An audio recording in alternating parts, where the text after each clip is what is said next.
Pakiusap, huwag po kayong makialam sa aming personal na usapin. Hindi komportable ang asawa ko kapag nandyan kayo. Iyon lang. Walang tihay, nanay. Walang init. Iyon lang ang pangungusap. Matigas, walang pakialam, sinasadya. Nasa gitna ako ng paglilipat ng 250 piso upang tulungan silang mabayaran ang bill ng kuryente. Ang aking hinlalaki ay nakapako sa ikumpirmahin, habang ang numero ay kumukurap pa rin sa akin nang dumating ang mensahe. Hindi ko pinindot ang key send. Hindi ako gumalaw. Sa isang sandali, naisip kong mali ang basa ko. Kinurap-kurap ko ang aking mata, nag-scroll pabalik, binasa itong muli at muli, bawat beses ay mas sumakit ng kaunti. Naghintay ako. Baka may sumunod na pangalawang mensahe, isang bagay na mas malambot. Isang bagay na nagsasabing hindi ito ang nakita. Ngunit wala, iyon lang ang linya. Inilagay ko ang nakatuping tuwalya sa braso ng upuan. Ang aking dibdib ay tila napakasikip para sa isang simpleng hapon. Sa labas, ang liwanag ay nagsisimula ng maging ginto, bumabalot sa kulay abo. Tahimik ang bahay tulad ng dati, ngunit ang katahimikan na iyon ay iba na ngayon. Hindi mapayapa kundi walang laman. Inilapag ko ang telepono, nakaharap ang screen sa mesa na parang pipigilan yon ang kirot, ngunit ang mga salita ay kumapit sa akin. Hindi comfortable. Sinubukan kong alalahanin ang isang sandali kung kailan ako gumawa ng isang bagay na maaaring baluktutin upang maging ganoon. Nag-alok ako na magbantay ng anak kapag pagod sila. Nagdala ako ng sabaw ng pareho silang may trangkaso.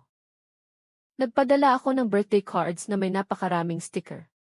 Nagsalita ba ako ng labis, na natili ng matagal, o ang pag-ibig ay hindi na lang komportable ngayon?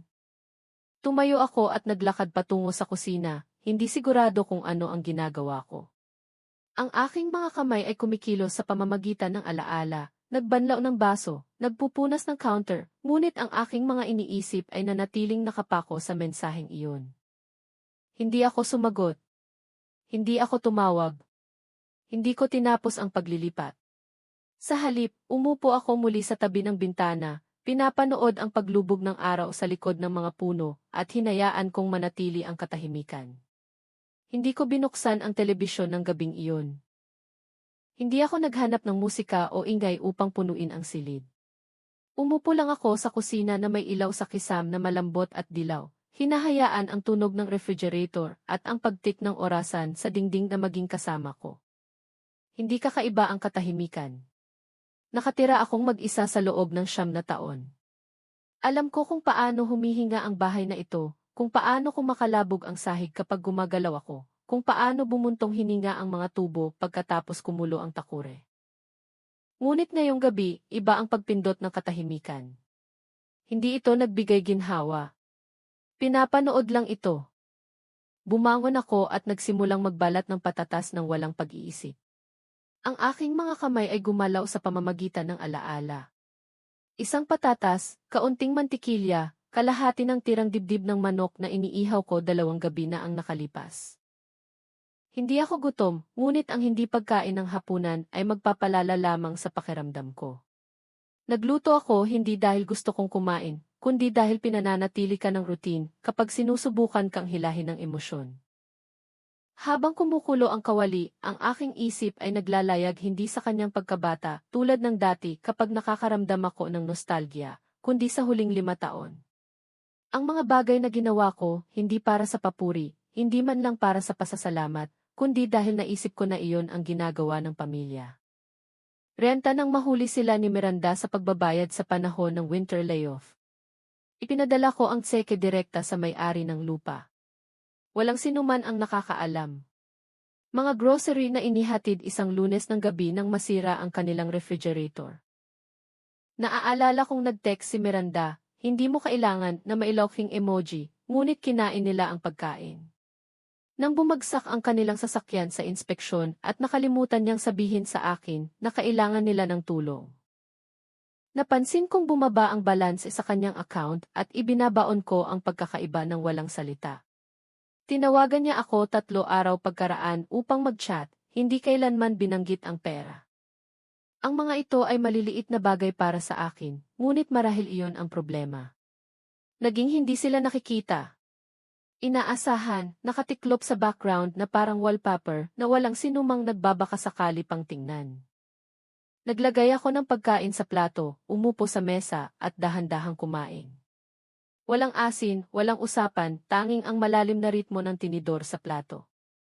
Nang matapos ang mga pinggan, maingat kong pinunasan ang mga ito, tinupi ang tuwalya, at inilagay ito sa hawakan ng oven. Pagkatapos ay lumakad ako patungo sa aking desk at binuksan ang aking checkbook. Nakatitig ako sa aking desk sa loob ng mahabang panahon, nakabukas ang checkbook sa harap ko, ang panulat ay nakapahinga sa loob ng aking palad. Naroon ang lahat ng numero, malinis na maliliit na kolum, matatag ang aking sulat kamay, kahit sa pinakamasamang araw. Binuklat ko ang ilang pahina at nakita ko ang pattern. Mga buwan ng tahimik na pagbibigay, renta, insurance, isang birthday gift na sa totoo lang ay bayad sa kotse. Bawat isa ay ginawa ng walang seremonya. Kinuha ko ang panulat, gumuhit ng malinis na linya sa susunod na nakatakdang tseke, at isinulat ang isang salita sa tabi nito. Huminto. Pagkatapos ay kinuha ko ang aking telepono. Nag-type ako. Hindi ko sinasadya na gawin siyang hindi komportable. Bibigyan ko kayong dalawa ng espasyo. Burado iyon. Sinubukan kong muli. Kung may kailangan ka, ipaalam mo sa akin. Mahal kita palagi kahit ano paman. Burado din iyon. Ang bawat bersyon ay tila mas maliit kaysa sa nauna, na parang sinusubukan kong bawiin ang isang bagay na hindi dapat nasa panganib sa simula pa lang. Tinitigan ko ang blankong screen ng mensahe hanggang sa lumabo ang aking mga mata, pagkatapos ay ibinaliktad ko ang telepono at itinulak ito ng 1 pulgada. Hindi dahil sa galit, hindi man lang sa pagmamalaki, kundi sa kalinawan. Kung ayaw nila ang aking presensya, hindi nila makukuha ang aking suporta, pinansyal o iba pa. Hindi iyon parusa. Iyon ay pagiging consistent. At pagkatapos ng lahat ng mga taon ng pagyuko at pag-adjust at pag-iwas sa mga damdaming hindi akin, nagpasya akong manatili pa rin. Gumawa ako ng maliit na takure ng tsaa at umupo kasama iyon sa mesa ng kusina. Hindi ako gaanong uminom. Gusto ko lang ang paraan ng pagkulot ng singaw sa katahimikan. Iyon ang uri ng gabi kung saan walang nangyari sa labas, ngunit lahat ay nagbago sa loob. Hindi ko sinabi sa sinuman ang ginawa ko. Walang dramatikong anunsyo, walang nakaturo na katahimikan, isang desisyon lang na ginawa ng tahimik sa isang bahay na natuto ng dalhin ang katahimikan. Nang matulog ako, hindi pa rin nagalaw ang aking telepono, hindi pa rin nasasagot ang mensahe, at sa umaga, nagising ako ng maaga at sinimulan ang aking routine tulad ng dati. Maliban ngayon ng walang pamilyar na paglilipat sa katapusan ng buwan. 2 araw ang lumipas, pagkatapos ay 4. Walang tugon, walang follow-up, walang aksidenteng tawag, walang nakalimutang text na para sa iba, wala lang. Huminto ako sa pagtingin sa telepono ng madalas. Nakaupo pa rin ito sa dulo ng mesa, ngunit hindi ko na ito dala-dala sa bawat silid tulad ng dati. Sa una, sumisilip ako dito, kalahati ay umaasa na ito ay sisindi. Pagkatapos, huminto ako sa pag-asa. Sa huli, huminto ako sa pagsilip. Pagsapit ng 5 araw, nagsimula akong mag-journal muli. 1 pahina o 2 lang sa umaga. Ang panulat ay dahan-dahang gumalaw. Sa una, matigas mula sa hindi paggamit, ngunit dumating ang mga salita. Maliliit na bagay. Ang niluto ko para sa almusal. Isang panaginip na kalahati kong naaalala. Ang paraan ng pagdaan ng liwanag sa kortina ng eksaktong -8:30 at pagbagsak sa alpombra. Nakalimutan ko kung gaano nakakapagpatatag ang pagsusulat ng mga bagay sa tinta. Hindi mga dramatikong bagay, kundi mga totoong bagay lang. Nagulat ako kung gaano karaming piraso ng aking sarili ang itinago ko nang hindi ko namamalayan. Inayos ko ang spice rack isang hapon at nakakita ng mga garapon na hindi ko nagalaw sa loob ng maraming taon. Inayos ko ang isang drawer sa pasilyo at nakakita ng isang sobre ng mga lumang postcard na hindi ko kailanman ipinadala. Bawat maliit na gawain ay parang nagpapagising ng isang bagay na binitawan ko upang manatiling available, reachable, useful. Ang katahimikan ay nagbago. Hindi na parang isang waiting room, kundi parang isang clearing. Napansin ko kung gaano kadalas kong hinayaan ang aking sariling mga plano na yumuko sa kanilang mga plano. Kung gaano kadali akong nagsabi ng bago pa man marinig ang buong hiling. Hindi ito kasalanan nila ng buo. Pinayagan ko ito, pinagana ito dahil sa paniniwala na ang pagiging kailangan ay pareho ng pagiging minamahal. Gumawa ako ng sabaw isang gabi, hindi para sa iba, kundi dahil gusto ko lang ng isang bagay na mainit na tatagal ng ilang araw. Ginamit ko ang anumang mayroon ako. Hindi ito perpekto, ngunit amoy akin. Pagsapit ng katapusan ng linggo, napagtanto ko na ang katahimikan ay hindi nag-iwan ng butas. Lumikha ito ng espasyo. At sa espasyong iyon, nagsimula akong makahanap ng isang bagay na mas matatag kaysa sa pag-asa, isang bagay na mas tahimik kaysa sa pagkadismaya. Naghahalo muli ako ng sabaw kinabukasan nang marinig ko ang katok sa pinto. Nagulat ako sa tunog higit sa dapat. Pinunasan ko ang aking mga kamay sa tuwalya at naglakad patungo sa pinto. Alam ko na bago ko pa man buksan kung sino ang nakatayo doon. Sinubukan ng anak ko na ngumiti muna. Si Miranda ay nakatayo ng bahagya sa likod niya, matigas ang kanyang postura, ang kanyang tingin ay dumadaos-dos sa akin papasok sa bahay na parang naglilista. Ang aking apo ay sumilay ang ngiti at humakbang pasulong nang makita ako. Lola! Yumuko ako upang yakapin siya.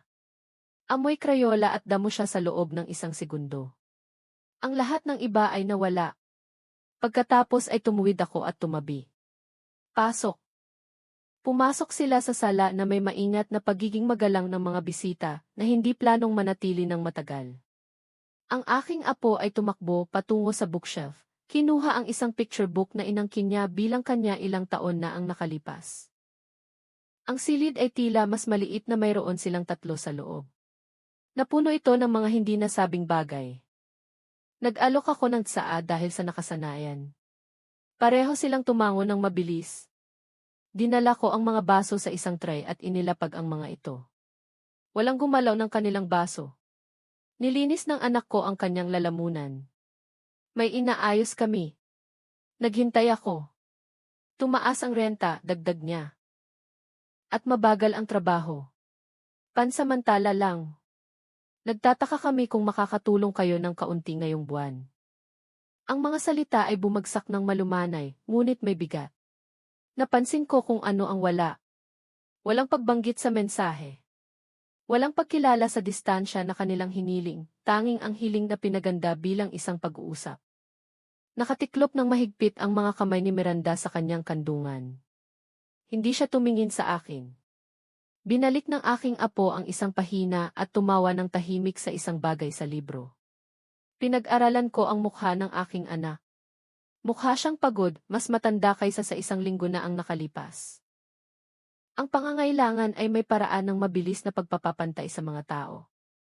Sa isang sandali, ang lumang reflex ay kumilos sa akin, ang pagnanais na magsabi ng bago pa man matapos ang pangungusap, upang abutin ang aking pitaka at ayusin ang problema upang lahat ay makahinga muli. Sa halip, pinag-isa ko ang aking mga kamay at huminga ng dahan-dahan. Naiintindihan ko, sabi ko, at naramdaman ko na parang ang silid ay humilig patungo sa anumang darating. Ang tsaa ay nakaupo sa pagitan namin, hindi nagalaw. Pinanood ko ang singaw na umakyat at kumulot ng tahimik at pasensyoso na parang walang pakialam na binaliwala. Ang anak ko ay gumalaw sa kanyang upuan. Inayos ni Miranda ang kanyang manggas, hindi pa rin nakatingin sa akin sa mata. Naiintindihan ko, sabi ko muli, mas mabagal sa pagkakataong ito. Binuksan niya ang kanyang bibig upang sumagot, ngunit nagpatuloy ako. Pero iba na ang mga bagay ngayon. Ang mga salita ay hindi nanggaling sa kapaitan.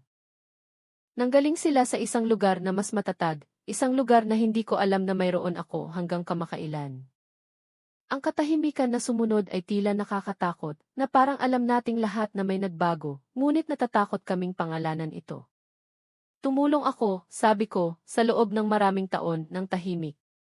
At patuloy sana akong tumulong ng hindi hinihingi. Ngunit ang huling narinig ko mula sa iyo ay hindi salamat. Hindi man lang ito tanong. Ito ay isang linya na hindi ko dapat tawiran. Sumikip ang kanyang noo. Gumalaw muli si Miranda. Hindi ako galit, sabi ko at ibig kong sabihin. Ngunit ang suporta ay hindi pag-ibig kung kailangan lang ito kapag wala at hindi ko kayang ibigay ang mga piraso ng aking sarili para lang tiisin. Tumingin sa ibaba ang anak ko. Kinuha ni Miranda ang kanyang tsaa, ngunit hindi uminom. Ang sandali ay nanatiling hindi sigurado. Alam kong mahirap ang mga bagay, sabi ko ng mas malumanay. Talagang alam ko. Ngunit humingi ka ng espasyo. Ibinigay ko iyon. At sa espasyong iyon, napagtanto ko kung gaano kalayo ko itinulak ang aking sarili, sinusubukan kong manatiling malapit. Hindi ko na kailangang sabihin pa. Naintindihan nila. Siguro hindi lahat, ngunit sapat. Ang aking apo, na nakayuko pa rin sa alpombra, ay tumingin sa akin na may malalaking, walang pakialam na mga mata. Mumiti siya nang salubungin ko ang kanyang tingin at mumiti ako pabalik. Nanatili sila ng ilang minuto pa, nag-alok ng maliliit na usapan na hindi umabot sa anumang bagay. Sa huli, tumayo ang aking anak, nililinis ang kanyang pantalon. Sumunod si Miranda. Ang kanilang mga baso ng tsaa ay nakaupo sa mesa, puno pa rin. Naglakad ako patungo sa pinto at niyakap ang aking apo ng marahan. Niyakap niya ako sa baywang, malambot at mapagtiwala, at idinikit ko ang isang kamay sa likod ng kanyang ulo. Magkikita tayo ulit, anak, sabi ko. At pagkatapos, ganoon lang, isinara ang pinto sa likod nila. Pagkatapos ng pag-click ng pinto, nanatili ako roon sandali, nakikinig sa pagbabalik ng katahimikan. Ang hangin ay bumaba ng iba, hindi mas mabigat, kundi mas malinaw. Kinuha ko ang mga hindi nagalaw na baso ng tsaa at ibinalik sa kusina. Walang bakas ng fingerprint, walang lipstick sa gilid, tanging mga punong baso na hindi na kailanman kinailangan na buhusan. Binanlawan ko ang mga ito sa ilalim ng mainit na tubig at pinunasan ng dahan-dahan, tinupi ang tuwalya sa hawakan ng oven, tulad ng dati. Mula sa bintana ng kusina, nakita ko pa rin ang kanilang kotse na nakaparada sa gilid ng kalsada. Nanatili sila roon ng mas matagal kaysa sa inaasahan ko, walang bumaba at walang umalis. Naisip ko kung ano ang kanilang sinasabi, kung mayroon man silang sinasabi. Sa huli, umandar ang makina at umalis ang kotse ng walang kaway. Hindi ako umiyak. Sa halip, binuksan ko ang aking journal. Ang mga pahina ay nagsimulang mapuno ng mas mabilis sa nakaraang ilang araw. Hindi sa galit, hindi man lang sa kalungkutan, kundi sa katotohanan na wala akong espasyo upang pakinggan noon. Mga bagay na itinulak ko sa isang tabi sa ngalan ng Harmony, Tradition, Family. Isinulat ko, dati ay naniniwala ako na ang pag-ibig ay nangangahulugang manatiling available, na ang pagbibigay ay nangangahulugang pinahahalagahan. Ngunit ngayon nakikita ko kung gaano kahina ang linyang iyon sa pagitan ng pag-ibig at obligasyon. Sa pagitan ng malayang pagbibigay at pagiging tahimik na pinatuyo. Binalik ko ang pahina kung saan ko kinopya ang text message. Nandoon pa rin ito, nakasalungguhit ng maayos. Binasa ko itong muli. Pakiusap, huwag po kayong makialam sa aming personal na usapin. Hindi komportable ang asawa ko kapag nandyan kayo.